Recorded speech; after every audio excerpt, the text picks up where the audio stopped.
Welcome to my YouTube channel जेकेज mathematics.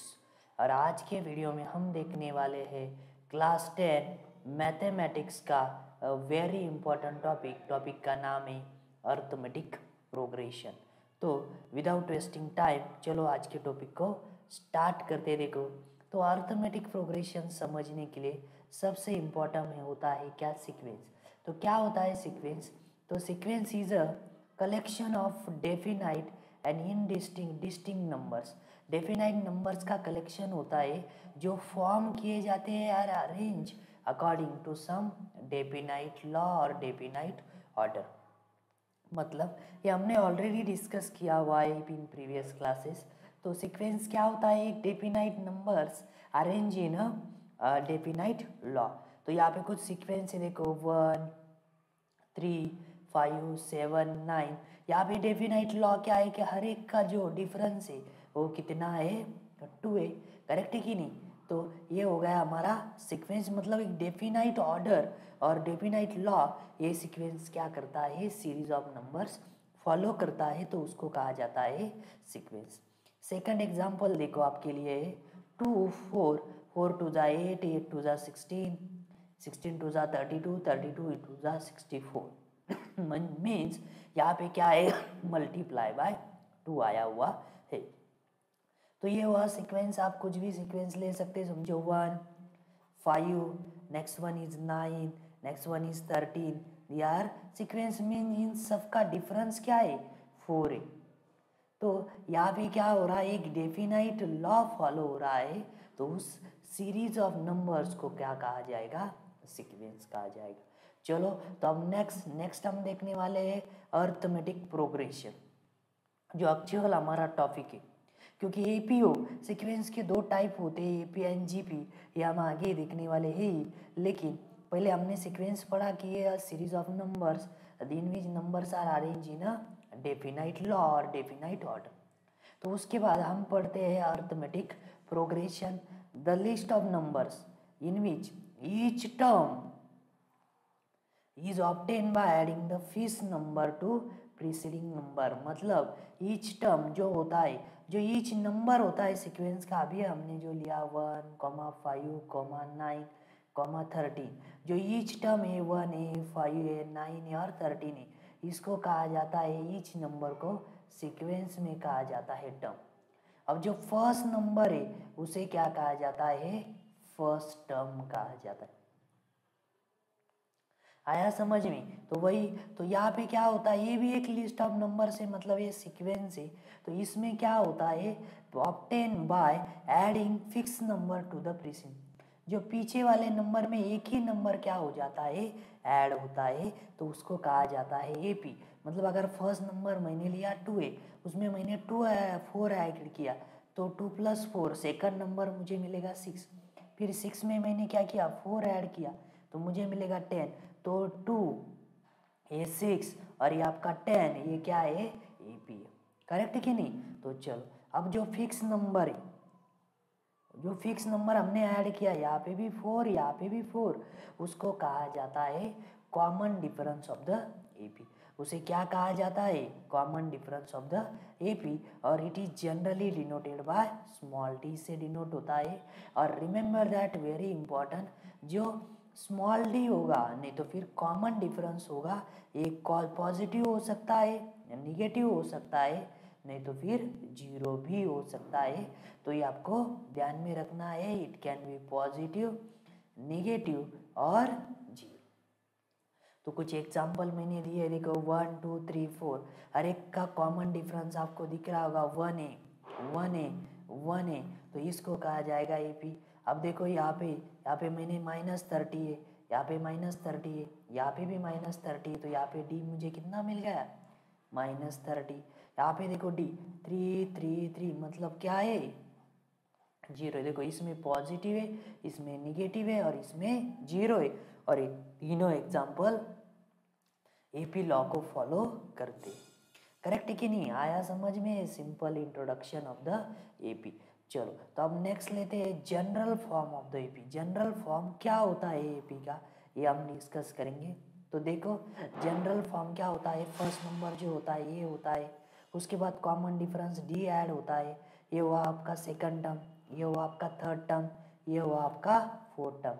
तो इसको फर्स्ट टर्म कहा जाएगा, इसको सेकंड टर्म कहा जाएगा, इसको थर्ड टर्म कहा जाएगा और इसको फोर्थ टर्म। तो अगर फर्स्ट नंबर ए है तो सेकंड नंबर क्या होगा, ए प्लस 2d होगा, ए प्लस डी होगा, ये होगा आपका ए प्लस 1d था, यहाँ पे ए प्लस आएगा 2 टाइम्स ऑफ डी और लास्ट में A plus 3 times of D. Next calculate करना है तो A plus 4 times of D, लेकिन इसमें ये क्या होता है, तो ये होता है आपका फर्स्ट टर्म एंड डी क्या होता है बच्चों, कॉमन डिफरेंस। करेक्ट है कि नहीं? तो अगर कॉमन डिफरेंस हर टाइम क्या होता है, मल्टीपल होते चलता है। करेक्ट है कि नहीं? चलो तो अब लेते हैं next nth term of an AP और जनरल टर्म। तो उससे हम क्या करेंगे, यंथ टर्म फाइंड आउट किया जाता है। तो देखो यंथ टर्म को ही कहा जाता है लास्ट टर्म भी कहा जाता है, और it is generally denoted by a suffix n और यल। तो यहाँ पे ए सफिक्स यन आएगा is equal to a plus n minus 1 into D. तो ये सफिक्स यन क्या होता है, इट इज यंथ टर्म और लास्ट टर्म भी बोल सकते हैं आप। करेक्ट कि नहीं? ये मतलब क्या होता है यहाँ पे फर्स्ट टर्म, यन मतलब नंबर ऑफ टर्म जो आपको कैलकुलेट करनी है, number of terms, and D is the common difference.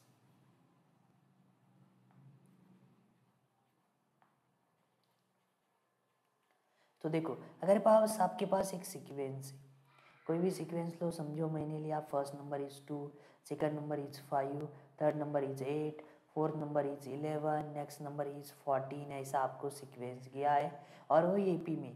तो आपने अगर डी कैलकुलेट किया, डी क्या होता है, तो a2 माइनस a1 ले सकते हैं आप, नहीं तो फिर a3 माइनस a2 ले सकते हैं आप, नहीं तो फिर क्या लेंगे a4 माइनस a3। अगर ये इक्वल है तो ही गिवन सीक्वेंस एपी में होता है। तो ये हुआ सेकंड टर्म, ये हुआ फर्स्ट टर्म, बराबर है कि नहीं? तो 5 माइनस 2 कितना मिला मुझे, 3। तो मुझे जो कॉमन डिफरेंस डी मिला कितना, 3। इसका फर्स्ट टर्म क्या है, तो ये 2 है। उसके बाद कॉमन डिफरेंस मिला। अगर आपने ऐसे आपको कहा कि 100th टर्म क्या होगा, तो ऐसे डायरेक्ट फार्मूला हम क्या कर सकते हैं, कैलकुलेट कर सकते हैं। तो ये suffix 100 is equal to first term है आपका 2 और कॉमन डिफरेंस कितना है, सॉरी 100 टर्म का है, तो 100 माइनस 1 इंटू कॉमन डिफरेंस कितना आएगा बच्चों, 3। तो यहाँ पे देखो 2 प्लस ये आएगा 99 इंटू 3, तो ये आएगा 2 प्लस ये 99 इंटू 3 मीन्स 297, और अगर आपने ऐड किया तो इसका आंसर आएगा 299, जो आप क्या कर सकते हैं, इजीली कैलकुलेट कर सकते। नहीं तो फिर आपको क्या करना पड़ेगा, आप टू 100 टर्म ऐसे लिखना पड़ेगा। तो वो एलिमिनेट करने के लिए हमने ये फॉर्मूला बनाया है जिसका नाम है nth term of an AP और general term of the AP बी कहा जाता है। तो a suffix n is equal to a plus n minus 1 into D. Generally l से भी डिनोट होता है, ए सफिक्स एन से भी डिनोट होता है। तो दोनों भी नोटेशन आपको ध्यान में रखनी। चलो तो अब बढ़ते हैं नेक्स्ट पॉइंट की तरफ। तो नेक्स्ट पॉइंट क्या, अब आप देखो हमें फार्मूला पता है, हमें जनरल फॉर्म पता है, तो हम क्या करेंगे, डायरेक्टली सॉल्व करेंगे एक्सरसाइज 5.2। तो 5.1 बहुत ही सिंपल है, इसलिए मैंने आपके ऊपर वो छोड़ दिया है, स्किप किया, बिकॉज वो बहुत सिंपल है। चलो तो लेते हैं एक्सरसाइज 5.2, और ये भी बहुत सिंपल एक्सरसाइज है। चलो तो लेते हैं first question.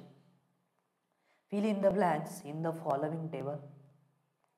Given that A is a first term, A का है, ये first term है, D is common difference and L is the nth term, L भी दे सकते थे, ये suffix n भी दे सकते थे, अपॉन A भी, और n क्या होगा, नंबर ऑफ टर्म्स होगा इन A P।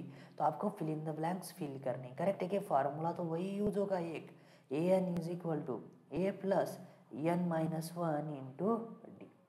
तो चलो फर्स्ट मेरे को हमें लास्ट टर्म कैलकुलेट करना है, क्या होगा।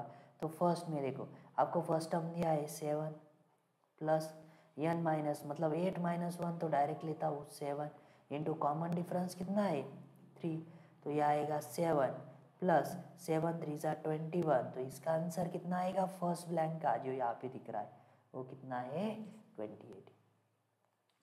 करेक्ट है कि नहीं। चलो अब नेक्स्ट, अगर फर्स्ट टर्म निगेटिव है, अब देखो फार्मूला वही होगा और डी कैलकुलेट करना है और लास्ट टर्म क्या है 0, तो यहाँ पे इसी इक्वेशन में पुटअप करता हूँ मैं, तो यहाँ पे आएगा 0 is equal to -18 plus n क्या है 10 - 1 मतलब 9 इंटू डी। तो देखो -18 उधर जाके हो जाएगा +18 is equal to 9 into D, 2 से डिवाइड किया तो डी मुझे मिल रहा है यहाँ पे कितना 2, तो यहाँ पे डी का आंसर आ जाएगा कितना 2। समझ में आ रहा है ना बच्चों, बहुत सिंपल है। अब देखो फिर से, अब यहाँ पे हमने लास्ट टर्म कैलकुलेट किया, यहाँ पे डी कैलकुलेट किया, अब यहाँ पे कैलकुलेट करेंगे फर्स्ट टर्म। तो फर्स्ट टर्म के लिए क्या फार्मूला आएगा, तो वही फर्स्ट टर्म में क्या हो जाएगा प्लस है, उधर जाके माइनस हो जाएगा। करेक्ट है कि नहीं, यहाँ पे लिखता हूँ मैं। तो first term A is equal to मुझे मिलेगा ए सफिक्स एन माइनस, और यल भी ले सकता हूँ मैं n-1 इंटू टी। करेक्ट है कि नहीं। तो लास्ट टर्म आपको दिया है कितना -5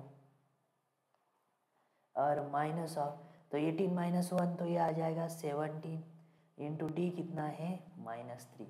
करेक्ट है कि नहीं। तो यहाँ पे आया -5 और ये प्लस 17 3 ज़ा 51, 51 - 5 तो फर्स्ट टर्म आ गया है कितना 46।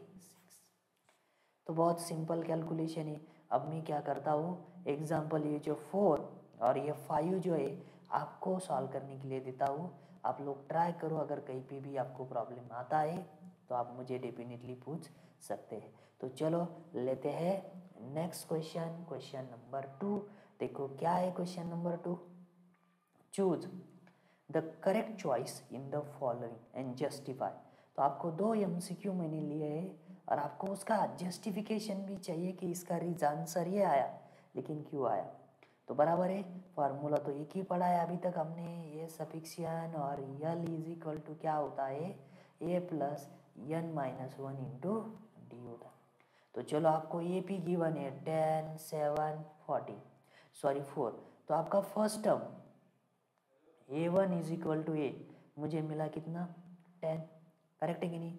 a2 मुझे मिला कितना 7 और a3 थर्ड टर्म मुझे मिला कितना 4। वहाँ से मैं कॉमन डिफरेंस कैलकुलेट करता हूँ टी, a2 माइनस a1, तो a2 आपका 7 और a1 कितना है 10, तो ये कितना है -3, कॉमन डिफरेंस भी मिल गया है। तो आपको पूछा है 30 टर्म, मतलब n आपको दिया है कितना 30, तो चलो वैल्यू पुटअप करते, a suffix 30 is equal to first term में आपका 10 प्लस 13 मतलब 30 - 1 कितना होगा 29 इंटू डी, डी कितना है आपका -3 है। करेक्ट है कि नहीं बच्चों। तो चलो आगे सॉल्व करते हैं, 10 माइनस प्लस माइनस ये हो जाएगा 87, तो इसका आंसर आ जाएगा -77, जो बहुत सिंपल था। कौन सा आंसर करेक्ट है, ऑप्शन सी इज करेक्ट। तो ऐसे MCQ आपको पूछे जाने की चांसेस होते हैं, इसलिए बहुत ही सिंपल था। आपने सिर्फ फार्मूला लर्न किया है अच्छे से, और अगर आप स्टेप बाय स्टेप सॉल्व करते हो तो ये प्रॉब्लम बहुत ही इजी है और विद इन अ मिनट आप क्या कर सकते हो, इसे सॉल्व कर सकते हो। चलो तो सिमिलर लेते हैं सेकंड प्रॉब्लम। सेकंड प्रॉब्लम क्या आएगा, 11th term of N AP आपको पूछा है कि 11th टर्म क्या होगा, मतलब n इज इक्वल टू आपको दिया है 11, AP आपको दिया है, मतलब first term a1 is equal to a is equal to -3। उसके बाद a2 आपको दिया है -1/2, तो ये लेता हूँ -1/2, और थर्ड टर्म आपको दिया है +2, तो उससे मैं कॉमन डिफरेंस कैलकुलेट करूँगा a2 माइनस a1, तो a2 आपका -1/2 और ये आपका 3, तो अगर आपने ऐड किया तो -1 + 6 डिवाइड बाई 2, तो इसका आंसर आ जाएगा +5/2, नहीं तो फिर आप डेसिमल में 2.5 भी लिख सकते हो। तो चलो 5/2 ही रखेंगे क्योंकि इन्होंने फ्रैक्शन में दिया है। तो चलो आगे सॉल्व करेंगे, और हमें क्या चाहिए, ये मिल गया है, फर्स्ट टर्म मिल गया है, कॉमन डिफरेंस मिल गया है, n मिल गया है, तो लास्ट टर्म मतलब आपको 11th टर्म कैलकुलेट करना है। तो फर्स्ट टर्म क्या है इसका -3 प्लस 11 - 1, यहाँ पे तो आ गया 10 करेक्ट है कि नहीं। और डी आपका आया था कितना 5/, तो 2 से डिवाइड किया तो ये आ जाएगा 5। और फाइनली जो आंसर मुझे मिलेगा -3 प्लस 5 5 का कितना होगा 25, तो इसका आंसर आ जाएगा कितना 22। तो 11 टर्म मुझे मिल रहा है, कितना है वो 22, तो ऑप्शन बी इज करेक्ट। तो आई होप आपको ये दोनों MCQ अच्छे से क्या होंगे, क्लियर हो गए होंगे। चलो तो अब बढ़ते हैं नेक्स्ट क्वेश्चन की तरफ। तो देखो क्वेश्चन नंबर 3 में क्या दिया है, in the following table AP find the missing term in the boxes. आपको कहा है कि मिसिंग टर्म्स क्या होंगे। तो प्रॉब्लम पाई थे, मैंने सिर्फ ऑलरेडी फर्स्ट 3 प्रॉब्लम लिए, 2 प्रॉब्लम आपको होमवर्क के लिए रखे। तो देखो यहाँ से हम क्या करेंगे, इसे भी सॉल्व करेंगे। फार्मूला तो वही एक फार्मूला है, ए सफिक्स n, नहीं तो फिर रियल इज इक्वल टू क्या होता है a plus n minus 1 into D होता है, करेक्ट है कि नहीं। तो देखो यहाँ पे फर्स्ट प्रॉब्लम में लेता हूँ, first term a is equal to मुझे मिला है 2, और मेरे पास सेकंड टर्म नहीं है,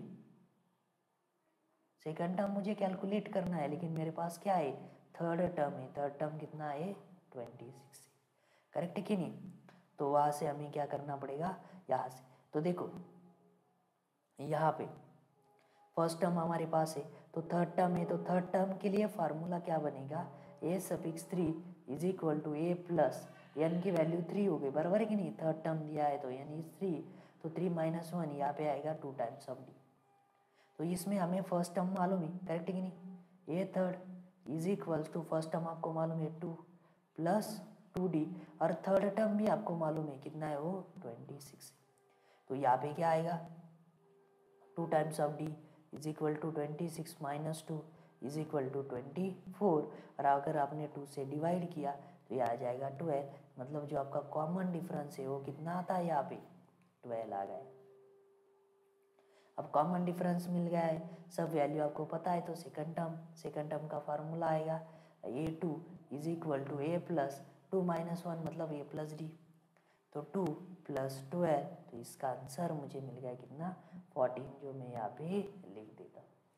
तो आई होप आपको क्लियर हो गया होगा हमने कैसे कैलकुलेट किया सेकंड टर्म। अब चलो सेकंड प्रॉब्लम में देखते हैं। हमें फर्स्ट टर्म भी मालूम नहीं है, सेकंड टर्म मालूम है, थर्ड टर्म मालूम नहीं है, एंड फोर्थ टर्म मालूम। तो हमें सेकंड टर्म a2 मालूम है 30, और हमें a4 मालूम है कितना है वो 3। तो हम क्या करेंगे फार्मूला, तो यहाँ पे n की वैल्यू 2 है, तो यहाँ पे आएगा a प्लस 2 माइनस 1 मतलब a प्लस डी, और यहाँ पे क्या आएगा 4 मतलब a plus 3 times of D, correct है कि नहीं। सिर्फ आपको इन दोनों को सॉल्व करना है। तो मैं क्या करता हूँ सब्सट्रैक्शन करता हूँ। तो 13 माइनस 3 यहाँ पे आएगा 10, ये तो कैंसल हो जाएगा, और e is equal to minus of 2d आएगा। तो d कितना मिल रहा है मुझे 10 माइनस 2 मतलब माइनस ऑफ 5 मिल रहा है। तो कॉमन डिफरेंस आ गया आपका 5। तो आप क्या करोगे, किसी भी इक्वेशन में पुटअप करके हम सॉल्व कर सकते। तो अगर आपका सेकंड टर्म 13 दिया है तो उसमें पुटअप करेंगे, तो आपका डी प्लस डी आया -5 इज इक्वल टू ये था 13, तो ये मुझे मिलेगा 30 माइनस 5 इधर आके +5, तो ये मुझे मिल गया कितना 18। तो ये मुझे तो फर्स्ट टर्म मिल गया यहाँ पे। अब थर्ड टर्म भी बहुत सिंपल है, a3 is equal to a plus 3 minus 1 कितना हो जाएगा 2d, तो ये आ गया 18 प्लस 2 टाइम्स ऑफ d कितना है -5। अगर आगे सॉल्व किया तो 18 माइनस 10, तो ये आ जाएगा कितना +8, करेक्ट है कि नहीं। सॉल्व हो रहा है ना अच्छे से, बहुत ही सिंपल है। चलो तो अब बढ़ते हैं प्रॉब्लम नंबर 3 की तरफ, जिसका फर्स्ट टर्म हमें गिवन है 5, सेकंड टर्म भी कैलकुलेट करना है, थर्ड टर्म कैलकुलेट करना है, लेकिन फोर्थ टर्म हमें गिवन। तो चलो फोर्थ टर्म का यहाँ पे यूज करते हैं। तो ये क्या आएगा ये प्लस 3 टाइम्स ऑफ डी आएगा। तो फर्स्ट टर्म आपको क्या गिवन है 5 plus 3 times of D is equal to आपको क्या मिला 9.5। तो 3d is equal to 9.5 minus 5, तो 3d मुझे मिलेगा कितना 4.5, और d कितना होगा डिवाइड बाई 3 किया तो 1.5, तो कॉमन डिफरेंस मुझे मिल गया है क्या 1.5। चलो तो अब सेकंड टर्म, सेकंड टर्म क्या होता है, ए प्लस डी होता है, ये क्या है आपका 5, और यहाँ पे मैंने अगर ऐड किया 1.5 तो ये मुझे मिल रहा है 6.5। चलो तो यहाँ पे पुटअप कर देता हूँ 6.5। और थर्ड टर्म ये क्या होता है, ए प्लस 2 टाइम्स ऑफ डी होता है, करेक्ट है कि नहीं, 5 प्लस 2 इंटू 1.5 तो 3, तो ये आंसर आ जाएगा कितना। तो आई थिंक आपको तीनों भी प्रॉब्लम अच्छे से क्लियर हो गए होंगे। तो मैंने यहाँ पे स्टेप बाय स्टेप नहीं लिखा क्योंकि मेरे पास जगह लिमिटेड था, तो आप नोटबुक में अच्छे से बनाओ, बहुत ही सिंपल क्वेश्चन है। और प्रॉब्लम नंबर 4 और 5 आप ट्राई करके देखो तो आपको वो डेफिनेटली सॉल्व हो जाएंगे, करेक्ट है। चलो तो बढ़ते हैं नेक्स्ट क्वेश्चन की तरफ। तो नेक्स्ट क्वेश्चन है हमारा which term of the AP. तो एपी आपको गिवन है इज 78, तो मतलब आपका कौन सा टर्म, बहुत ही अच्छा क्वेश्चन है, 1 मार्क के लिए पूछे जाने के चांसेस बहुत ही ज़्यादा है, तो इसको इम्पोर्टेंट मार्क कर देना। Which term of the AP, तो आपको एपी गिवन है 3, 8, 13, 18, तो जिसका फर्स्ट टर्म आपको गिवन है 3, सेकंड टर्म आपको गिवन है 8, थर्ड टर्म आपको गिवन है कितना 30, और फोर्थ टर्म आपको गिवन है कितना 18, और आपको लास्ट टर्म मतलब ये यन दिया है 70, और जो यन है ना आपको कैलकुलेट करना है, करेक्ट है ना। तो चलो पहले कॉमन डिफरेंस कैलकुलेट करेंगे। कॉमन डिफरेंस आएगा क्या, a2 माइनस a1, तो a2 है आपका 8 माइनस 3, तो कॉमन डिफरेंस तो आपको बहुत इजीली मिल गया है, कितना है वो 5। तो और क्या चाहिए, ये मिल गया है, तो फार्मूला है आपका a suffix n is equal to a plus n minus 1 into d, correct है कि नहीं। तो आपके पास ये एन आपको कैलकुलेट करना है, डी मिल गया और ए एन भी गिवन है, तो बहुत सिंपल ए एन की वैल्यू पुटअप कर देता हूँ 78। फर्स्ट टर्म में आपका कितना 3 plus n minus 1 into common difference कितना है 5, करेक्ट है कि नहीं। चलो तो इसे आप सॉल्व करते, प्लस 3 उधर जाके minus 3, 78 minus 3 is equal to n minus 1 into 5, तो 78 माइनस 3 अगर आपने किया तो ये आ रहा है 71। अब ये 5 मल्टीप्लाई इधर आके क्या हो जाएगा, डिवाइड हो जाएगा, तो n minus 1 into 5 is equal to 75, तो n minus 1 is equal to 75 upon 5, तो ये आ जाएगा कितना 15, तो n माइनस 1 उधर जाके प्लस 1, 15 प्लस 1, तो n मुझे मिल गया है कितना 16। जो 78 आपको पूछा था वो कौन सा टर्म है, तो वो 16 टर्म है। तो होप आपको ये क्वेश्चन अच्छे से समझ में आया होगा। तो today we will stop here. हमने आज देखो introduction of the chapter, introduction लिया हमने, दूसरा हमने लिया important formulas of AP, important फार्मूले, और उसके बाद हमने कंप्लीट किए 4 न्यूमेरिकल्स जो बहुत ही अच्छे से हमने डिस्कस किए। तो अगर ये सेशन आपको अच्छा लगा हो तो please don't forget like and subscribe the channel. और today we will stop here, remaining part मतलब next question number 5 to onwards we will see in the next lecture. Thank you, have a good day.